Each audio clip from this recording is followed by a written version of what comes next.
আসসালামু আলাইকুম গাইস। এখন একটি দৃশ্য দেখাবো। দেখুন জামানা কত চেঞ্জ হয়ে গেছে।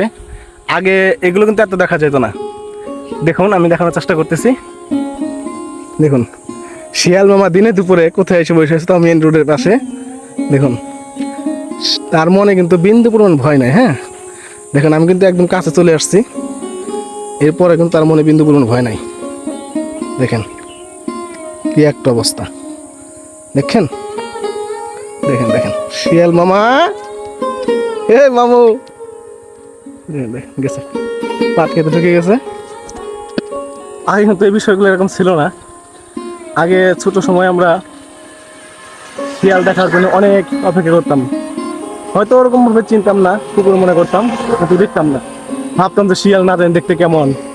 হ্যাঁ চোখে দৌড়াইতাম, যেখানে শুনতাম যে শিয়াল দেখছে দৌড়ে যেতাম শিয়াল দেখার জন্য, অথচ শিয়াল দেখতাম না। আর এখন দিনে দুপুর শিয়াল দেখা যায় রাস্তাঘাটে থাকে, মেইন রোডের মধ্যে। দেখুন এখন বিকাল বাজে 5টা, সে মেইন রোডে এসে দাঁড়ায় রয়েছে। এত গাড়ি যাচ্ছে, মানুষ যাচ্ছে, একটু ভয় না তার মনে। জামানা অনেক পরিবর্তন হয়ে গেছে।